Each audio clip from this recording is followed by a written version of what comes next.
Yeah, one reads with shock and horror about this latest incident of racism, but it must be taken in the context that a lot of people are using racist connotations. Some put it on Facebook, some put it on social media, others talk about it around their dinner.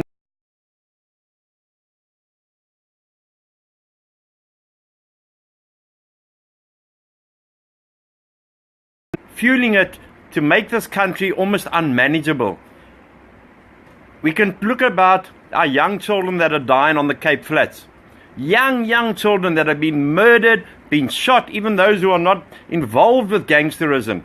Crime and drugs are rife on the Cape Flats. The Minister of Police will come out and go on a big rant. He will go to the funeral and he will tell the people that we will now send in extra cops and we will do this and do that and do that.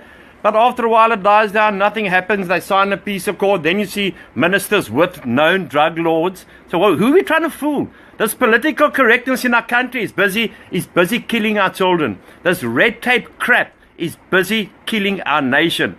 We're running down farmers. Don't run a farmer down if your mouth is full. Do not run a farmer down if your mouth is full of food. We are losing our farmers daily. Is it political crimes, hate crimes? What is it? But there seems to be a lot of lip service, and it comes from all political parties. All political parties are doing lip service to what is actually happening to our people. This political correctness with our elderly. Look at how our elderly are treated. We have 37 elderly patients, some of that were mentally unstable, and some of them that had Alzheimer's, etc., dying.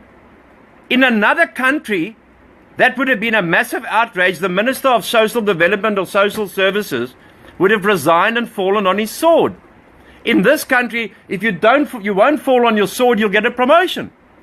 It's unreal how we want to mask everything and then put a band-aid over the problem instead of going out and say, well, we are going to sort out this problem. We as a nation are going to stand together. Those who want to stand and see a better nation for our children will stand together.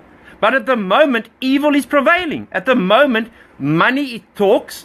People are grabbing whatever they can grab. Then we go on marches and we go on big scenes and nothing happens after it. We have our fees must fall. What about my child who one day must go to university and there's no university? We don't have to burn something down if we don't get what we want. But these days, if we don't get what we want, our entitled little brats of children burn down, throw stones, murder our elderly, and then they go to court and they get a slap on the wrist. This whole judicial system then needs an overhaul. The head of the Constitutional Court, who looks like a really fine man, is doing what he can do, but at the moment the country is run in the courts of law. Every time there's something that doesn't go right in Parliament, we run to the courts. Every time something doesn't go right in the social sector, we run to the courts. When are we going to start getting a leader who's going to say, no, man, this is the way we're going to do it. Who wants to follow me?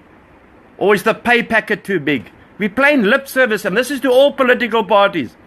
One day when it happens to you, and it happens to your mother, or it happens to your father, or it happens to your child, then you're going to realize what I said here today.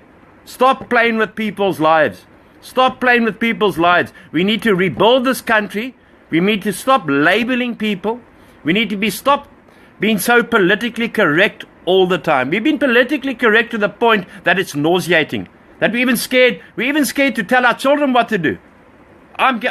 In the field that we're in, we see that the children are actually running the home.